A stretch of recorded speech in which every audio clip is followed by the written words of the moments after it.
We have a new auxiliary bishop. You mentioned that you knew Bishop for, I think, almost 20 years. First and foremost, can you tell us what an auxiliary bishop does?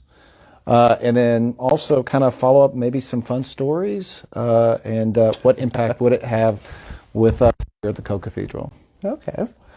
Well, an auxiliary bishop, obviously we know the role and kind of the hierarchy of the bishops as we say, the apostolic succession of from the apostles, the bishops, one after another, that the bishops lead the local churches, exercise that direct ministry, whereas all the others they associate as clergy underneath. So each diocese, as we call it, we're here in Archdiocese because we're big over a region of several dioceses, but Cardinal DiNardo is our Archbishop that's here.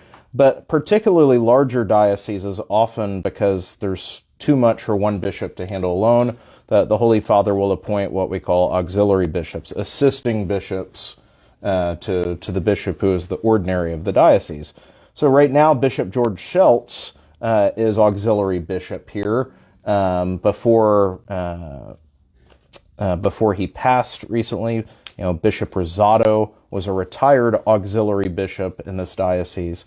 And so we have a long history of auxiliaries here. Bishop Schultz just hit his 75th birthday, so retirement is kind of looming for him. And with the appointment of Father Italo Deloro as auxiliary bishop-elect here in Houston, the Holy Father's provided someone else to help with Cardinal DiNardo as a shepherd of his people.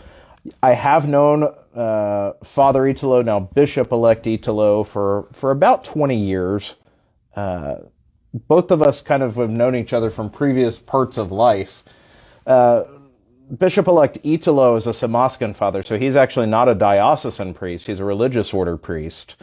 And with the Samascan fathers, he's not originally from Texas. He's actually born in Italy.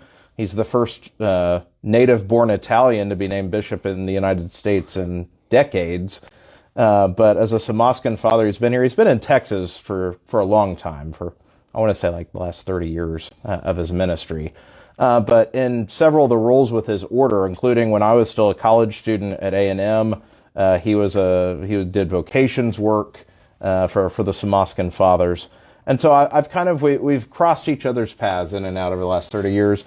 And of course, until now, he's been the vicar for clergy for the Archdiocese. So we worked together in the chancery for these past several years before I came to the Co-Cathedral. So he's very, very good man.